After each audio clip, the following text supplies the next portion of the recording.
guys, so this is the big project for the year. I was able to pick up this 80% complete Galm from a friend of mine. It didn't need a ton of stuff to get it going, but it did need some things. I was lucky enough to secure this with the Romeo DePaz RS spec manufacturing high flex Galm chassis plates. I did pick up the majority of the parts that were needed to get this into a rolling chassis. I did miss a few of the parts as they were hard to come by in early January, and had to get some of the parts from New Zealand, Australia, Japan, Germany.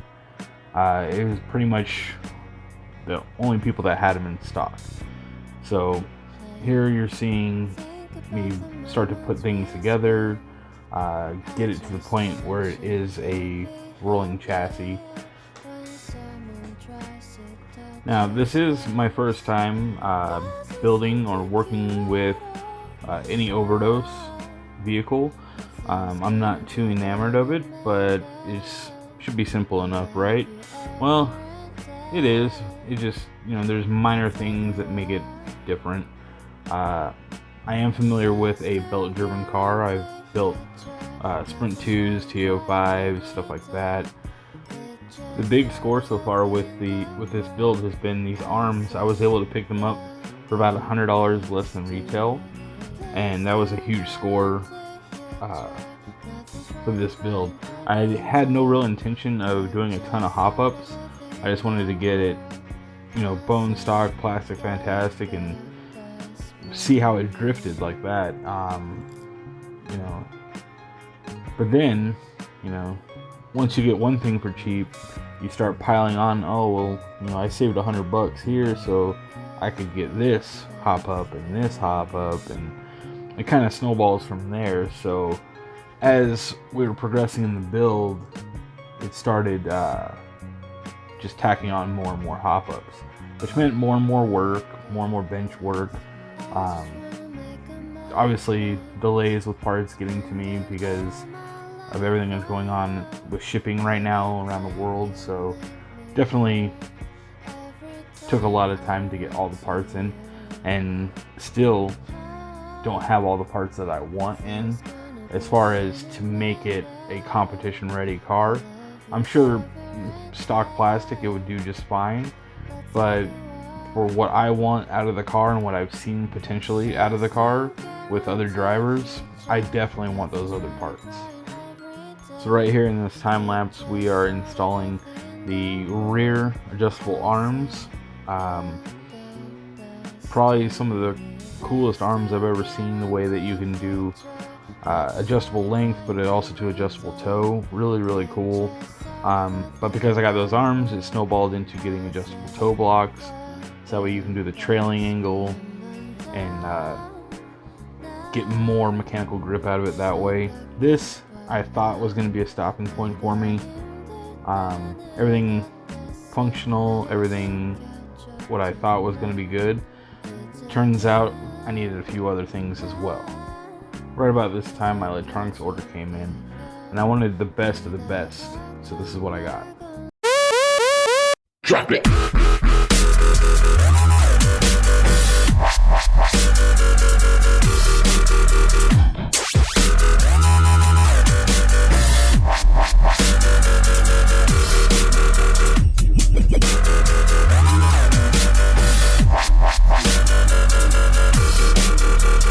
Kick it!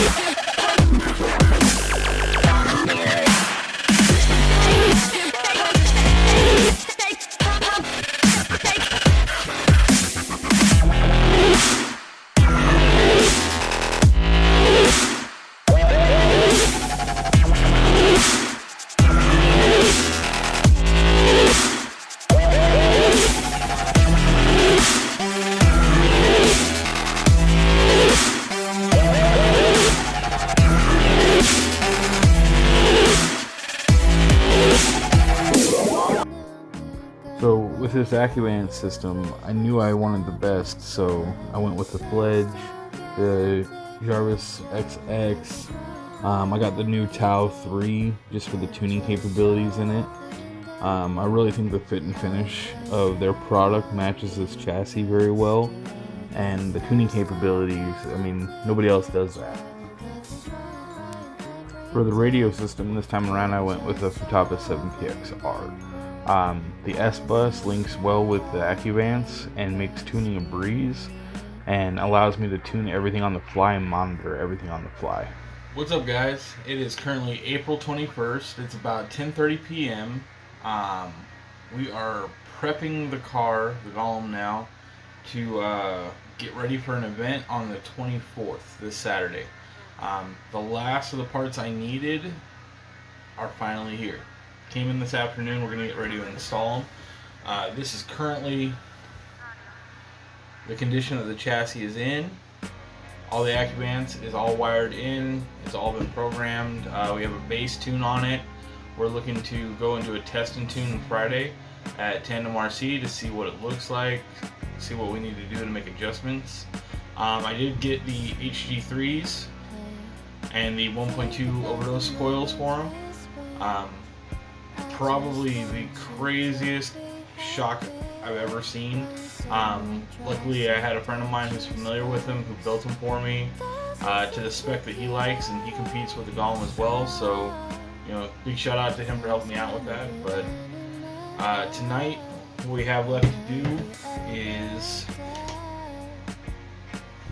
we have the rear uprights. This will allow us a little bit more tuning, a little bit more capabilities to gain mechanical grip. And then we have the toe blocks.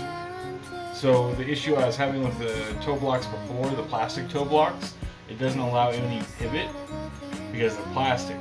So when I brought out the adjustable toe block in the front to create the trailing angle to get the grip, it completely bound up.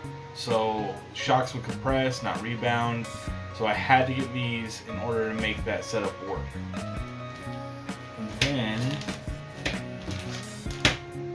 that's not on the table right now, but we also have a ball dip that we're going to be assembling and putting in. So we got a fair amount of work to do, and not a whole lot of time to do it before the comp. So let's head over to the time lapse. Alright, so to start things off, I remove the motor to get that out of the way, and then start unscrewing everything that connects the transmission to the chassis.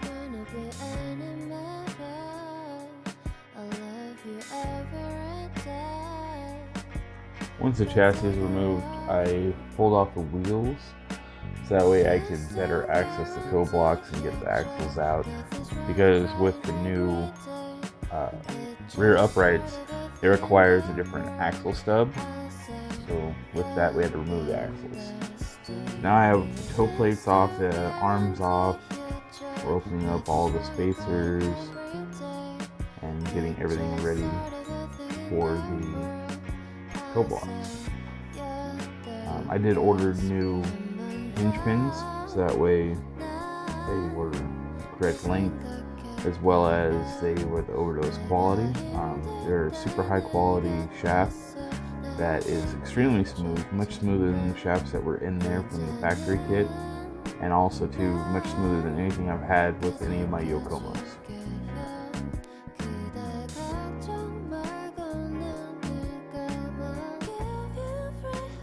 And while setting up the toe blocks, I'm also adding Pro Squat. So I'm adding two 2mm spacers to the bottom of the rear toe block, so that way it pivots the arms in a forward rotation motion. So that way when it squats, the arm is perpendicular to the ground.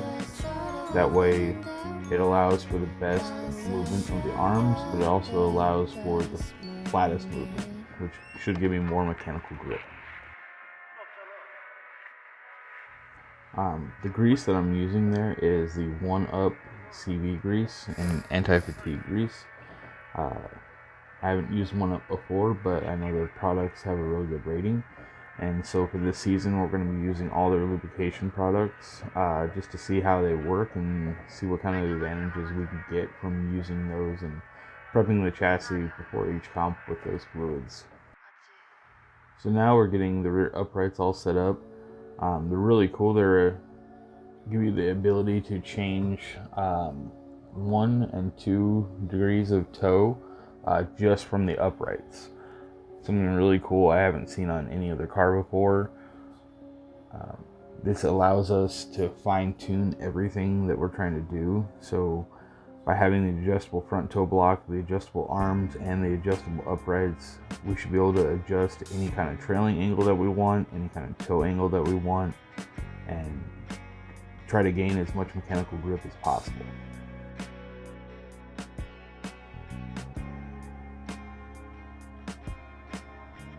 Now we're going to be moving on to the ball diff. Ball diff was pretty straightforward. There was some odd things about it as far as the adjuster screw actually has 2 shims and some very, very small BBs that allow it to rotate smoother, I guess, when you're tightening the diff, and instead of using like a lock washer, it just uses that, which is kind of interesting and different.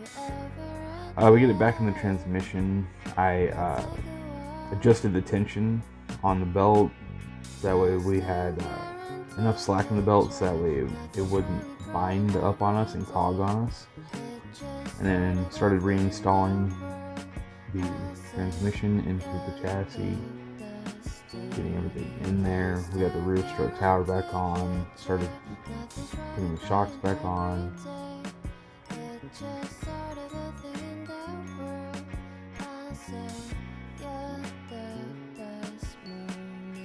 When I went to reinstall the arms and put everything back together, when I went to put in the top links, we realized that the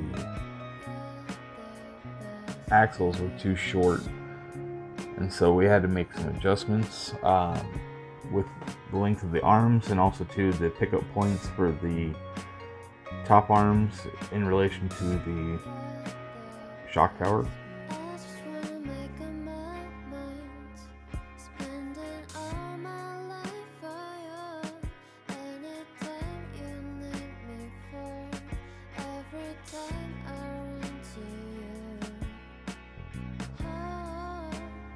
And then from this point on, it was just trying to adjust everything to figure out how far out I had to be in order for the axles to not hit the diff and shift the diff. It was definitely a lot of trial and error trying to figure out what was the shortest I could bring the arms in. Alright guys, so the camera died last night while we were doing the time lapse, so here's the wrap up of what we did. We installed the toe block in the rear that allows us to pivot, which allowed us to widen the toe on the front of the arms. And then with these arms, you're able to adjust the angle coming back, and then with the toe blocks, you can also adjust the toe coming back. So while we opened it up 8 here, we adjusted it in 6 here and 2 here. That allows us to go back to 0 on toe, but it creates a trailing angle. With that, you just get more mechanical grip, at least with these overdose chassis. It's not done 100%, but it's definitely a good spot to shake it down, start to compete with it, start to really refine the tune, and that's what we're looking for. So tomorrow we're going to be heading out to Tandem RC to do a shakedown of it. I'll probably do some onboard video, throw a GoPro on there, and you guys can see what it's doing, and I'll walk you guys through what I'm doing as far as the tune. But yeah, this is all good to go. Thanks for watching, guys. Later.